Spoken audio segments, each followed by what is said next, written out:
Hi everyone, welcome to my channel, Mrs.S here.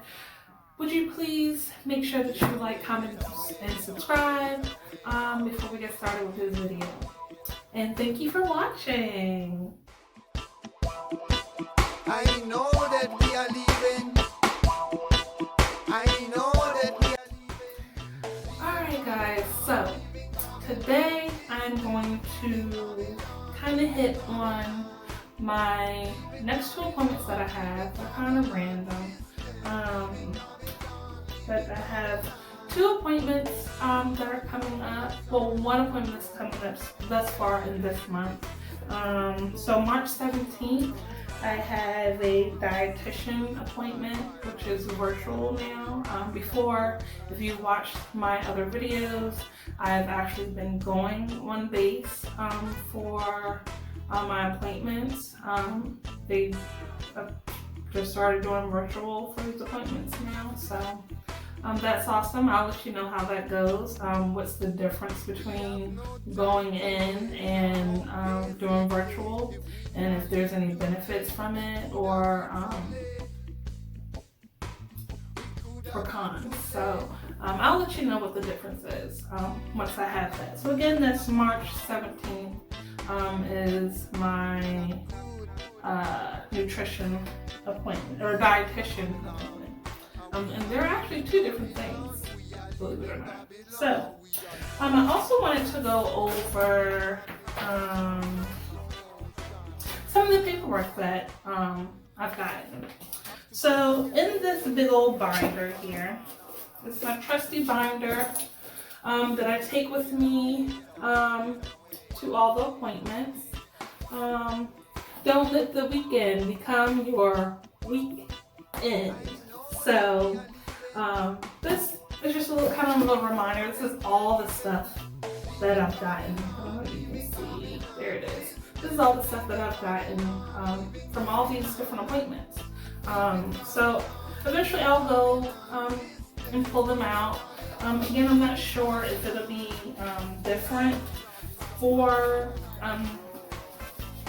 you. Some of the paperwork might be a little different because obviously I have a different doctor, and each doctor and surgeon likes to do their own thing.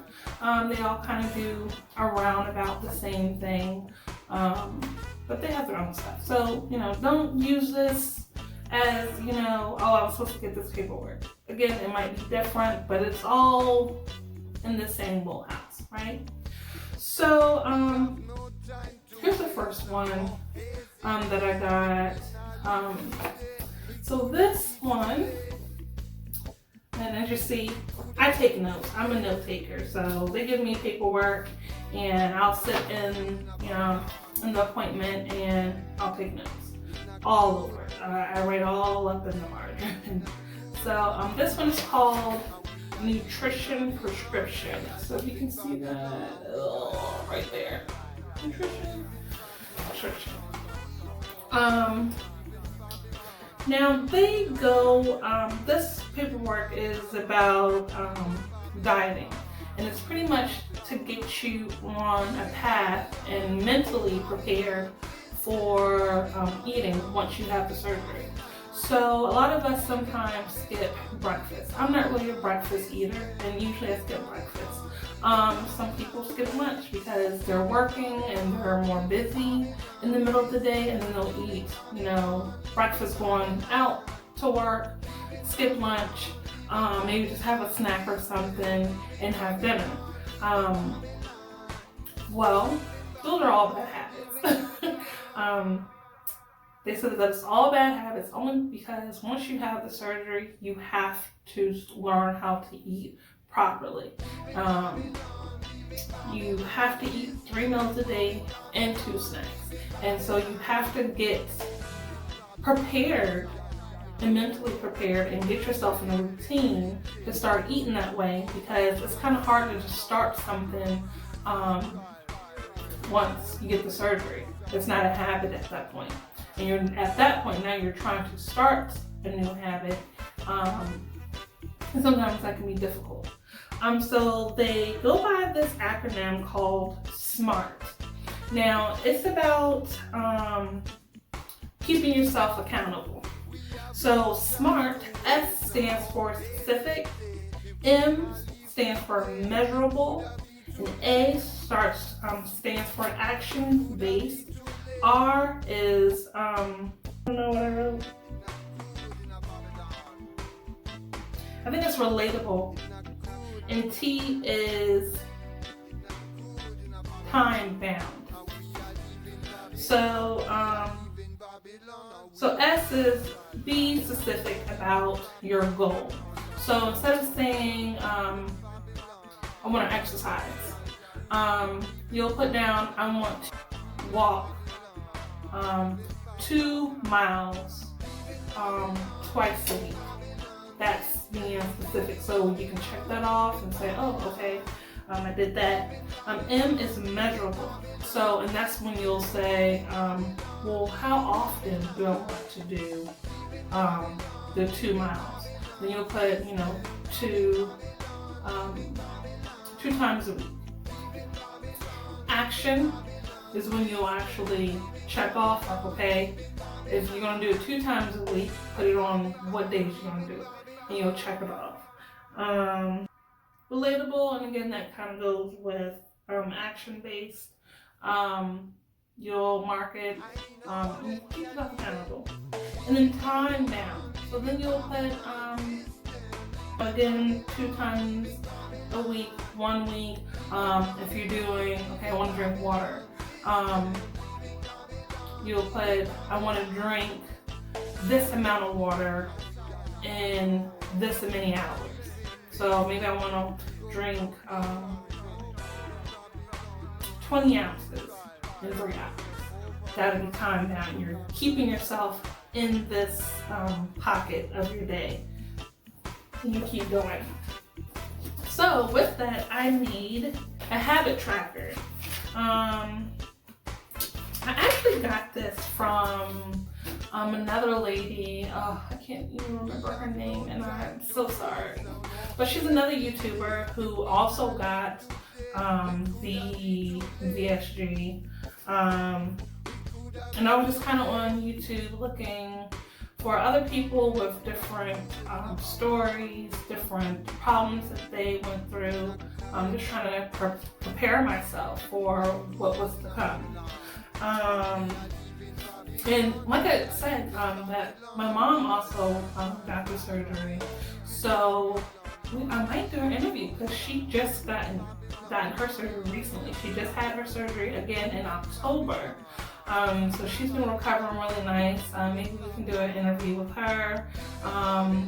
So if you have any questions, comment down below, and I'll draft up the questions to ask her, and we'll go from there.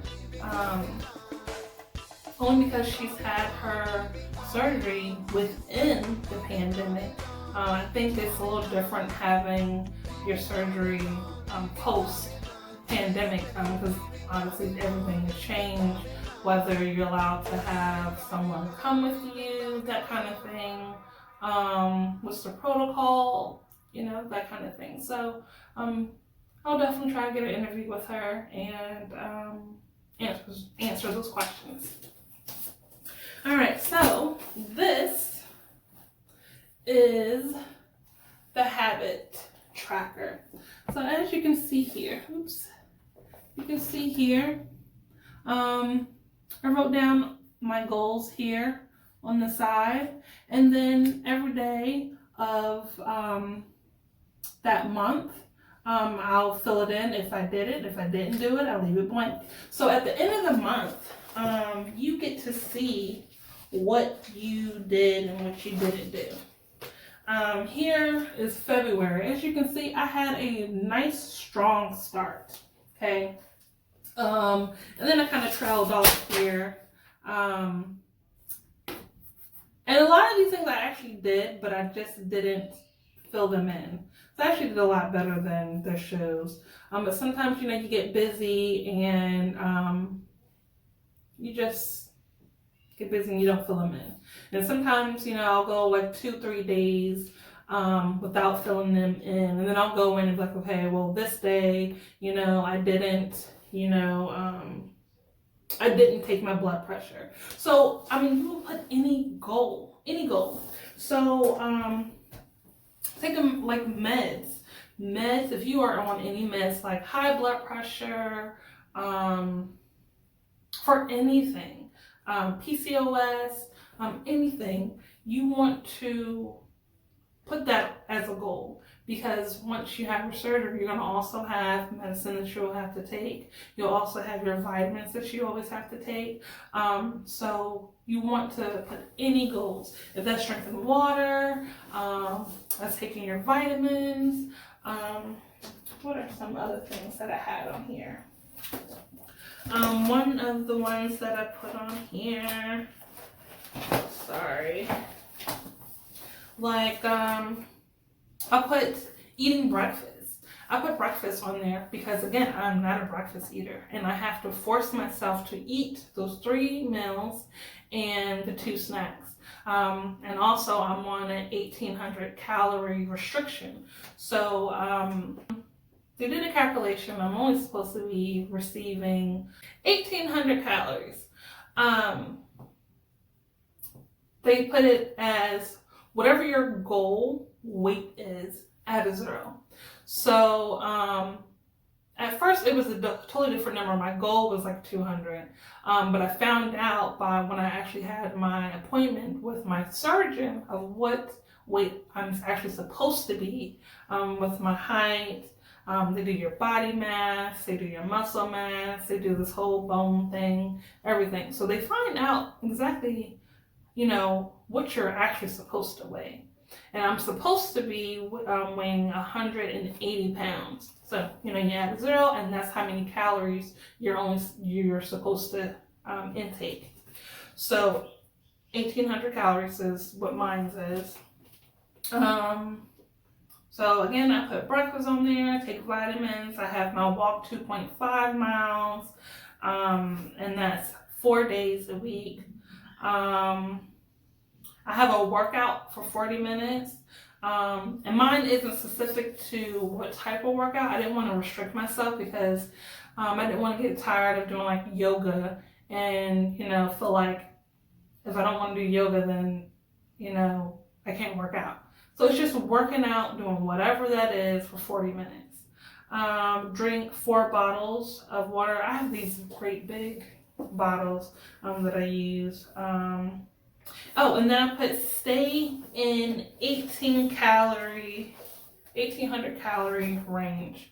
So that's here. I don't know if you can see it. Can you see? Yes. So stay in 18 calorie range. Is what I put on there. Take blood pressure and take meds. And then as I went on, that kind of changed. Then I put like, when I figured out what type of workout I like, I talk about this app all the time. It's MyFitPal. It also has like different workouts and how many calories you lose during that workout, and you follow the video. And so once you get done with that video, it automatically puts that calorie, the amount of calories you lost, and it calculates it into your app. And then that obviously allots you extra calories that you can eat throughout the day because you're working out, you're burning those calories. So then I found that there was like a low impact workout, core workout, core strength workout. I put that on there.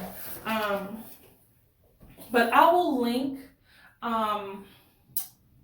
the girl's YouTube channel that I got that the habit tracker off of. It's a free download, completely free. She kind of goes into detail, but again, she got her surgery a long time ago, so things have definitely changed since then.